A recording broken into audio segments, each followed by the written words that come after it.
12 বছর আগে প্রকাশ্যে হত্যা করা হয় পুরান ঢাকার দর্জি ব্যবসায়ী বিশ্বজিৎ দাসকে। এক যুগেও বিচার প্রক্রিয়া শেষ না হওয়ায় হতাশ পরিবার। কোনো ক্ষতিপূরণ নয়, ভাই হত্যার বিচার চান উত্তম দাস। মামলাটি দ্রুত শুনানির জন্য আদালতের নজরে আনা হবে বলে জানান আইনজীবী। বিস্তারিত শাকেরা আরজুর রিপোর্টে। পড়ায় মন বসত না কিশোর বিশ্বজিতের, তাই গ্রাম ছেড়ে শহরে ভাইয়ের বাসায় চলে আসে। সকালে খেয়ে দাদার দর্জি দোকানে চলে যেত বিশ্বজিৎ, আর বাড়ি ফিরত রাতে। বিশ্বজিতের এমন স্মৃতিচারণ করতে গিয়ে বিমর্ষ হয়ে পড়েন বড় ভাই উত্তম দাস। নীরবে চোখের জল লুকানোর চেষ্টা।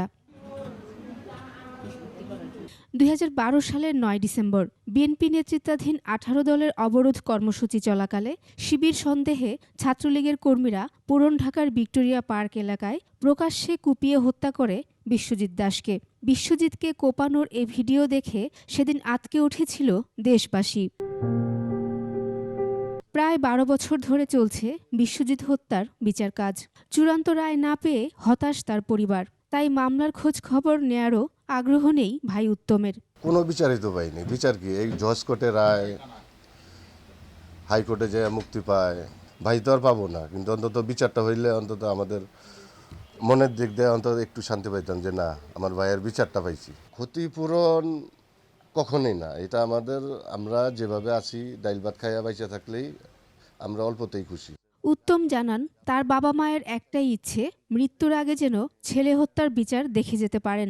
বাবা এখন বেশিরভাগই অসুস্থ থাকে। অন্তত মরার আগে যদি আমি আমার ছেলের অন্তত একটা ভালো একটা রায় যা বাদাম বা কার্যকর হইতো বা এই তো একটা মানে খুশি করার মনের দিক থেকে যতটুকু দরকার কি যে না, ছেলে হারাইছে, অন্তত বিচারটা পাইছে এই দেশে।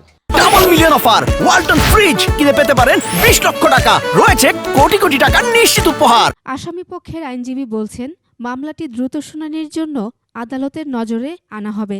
প্রচুর মামলা, এবং আমরা প্রত্যহই আপিল হোক, লিভ হোক, আমরা কোর্টকে খুব কোর্টের কাছে সবসময় অনুনয় বিনয় করে আমরা মেনশন স্লিপ জমা দিই। আমরা যে কোনো আমরা চাচ্ছি যত তাড়াতাড়ি শেষ হয় এগুলো। বিশ্বজিৎ হত্যা মামলায় 21 জনের বিভিন্ন মেয়াদে সাজা ঘোষণা করে নিম্ন আদালত। এদের মধ্যে 8 জনের মৃত্যুদণ্ড, 13 জনের যাবজ্জীবন সাজা হয়। 2017 সালে হাইকোর্ট 8 জনের মধ্যে 2 আসামির মৃত্যুদণ্ড ও বাকি 6 জনের মধ্যে 4 জনকে যাবজ্জীবন ও 2 জনকে খালাস দেন। এছাড়া যাবজ্জীবন দণ্ড পাওয়া 13 আসামির 2 জন খালাস পান, অপর 11 জনের যাবজ্জীবন বহাল থাকে। মামলাটি এখন আপিল বিভাগে বিচারাধীন। শাকেরা আরজু, 21 টেলিভিশন, ঢাকা।